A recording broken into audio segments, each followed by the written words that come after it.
നമസ്കാരം. Raf talk ഫുട്ബോളിലേക്ക് അവർക്കും സ്വാഗതം. ലാലിഗയിൽ റയൽ മാഡ്രിഡ് വിജയിച്ച് കയറിയത് അവസാന നിമിഷത്തിലെ ഗോളിനാണ്.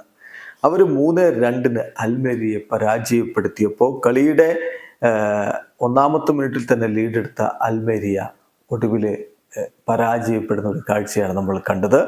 ജൂഡ് ബെല്ലിംഗാമും വിനി ജൂനിയറും ഡാനി കർവാഹലുമാണ് റയലിനായിട്ട് ഗോളുകൾ കണ്ടെത്തിയതെങ്കിൽ റമസാനിയും ഗോൺസാലസുമാണ് അൽമെരിയയുടെ ഗോൾ നേടിയത്.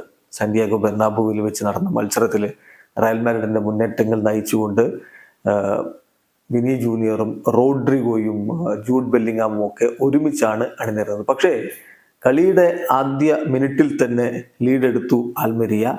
റമസാനി ഒന്നാമത്തെ മിനിറ്റിൽ അവർക്ക് വേണ്ടി ഗോൾ അടിച്ചു. തുടർന്ന് 43-ാമത്തെ മിനിറ്റിൽ ഗോൺസാലസിന്റെ ഗോൾ വന്നതോടുകൂടി അന്ത്യപകുതി അവസാനിക്കുമ്പോൾ ഏകപക്ഷീയമായ 2 ഗോളുകൾക്ക് അൽമെരിയ മുന്നിലായിരുന്നു. ആദ്യപകുതിയിൽ തീർത്തും നിറമങ്ങിയ പ്രകടനമാണ് റയൽ മാഡ്രിഡ് നടത്തിയത്.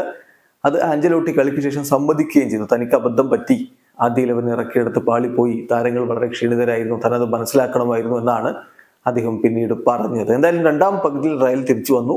57-ാമത്തെ മിനിറ്റിൽ പെനാൽറ്റിയിലൂടെ ജൂഡ് ബെല്ലിംഗാം റയലിനൊപ്പം എത്തിച്ചു. 67-ാമത്തെ മിനിറ്റിൽ വിനി ജൂനിയറും ഗോളടിച്ചു.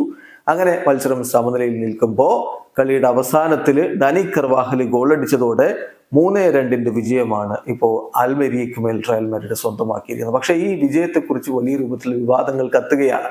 എക്സിലൊക്കെ വാർഡ്രിഡ് എന്ന് പറഞ്ഞുകൊണ്ട് ട്രെൻഡിങ് ആണ്, #ട്രെൻഡിങ് ആണ്. റഫറി വാർ നോക്കിക്കൊണ്ട് റയലിന് അനുകൂലമായിട്ട് നിന്നു എന്ന തരത്തിലാണ് ഇപ്പോൾ വാർത്തകൾ എന്തായാലും വരുന്നത്.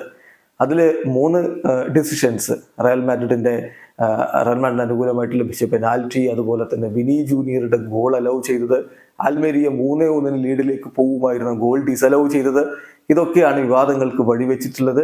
എന്തായാലും വിനിയുടെ ഷോൾഡറിലാണ് ബോൾ കൊണ്ടതല്ല, കയ്യിലാണ് ബോൾ കൊണ്ടത് എന്ന വിവാദമൊക്കെ പല രൂപത്തിൽ ഇപ്പോൾ ഇങ്ങനെ കത്തിക്കൊണ്ടിരിക്കുകയാണ്. അതുകൊണ്ട് തന്നെ #വാർഡ്രിഡ് ഇപ്പോൾ വലിയ രൂപത്തിൽ ട്രെൻഡിങ് ആണ്. കൂടാതെ കളിയുടെ അവസാനത്തിൽ 11 മിനിറ്റ് ഇഞ്ചുറി ടൈം കൊടുത്തതും ഇപ്പോൾ വിവാദമായിട്ടുണ്ട്. റയലിനെ രക്ഷപ്പെടുത്താൻ വേണ്ടി റഫറി നിന്നു, റഫറിയും വാറും ഒക്കെ അങ്ങനെ നിന്നു എന്നതാണ് ഇപ്പോഴുള്ള വിവാദം. വീഡിയോ അവസാനിക്കുന്ന ഫുട്ബോൾ ലോകത്തെ കൂടുതൽ വിശേഷങ്ങളുമായി റാഫ് ടോക്സിൽ എത്താം.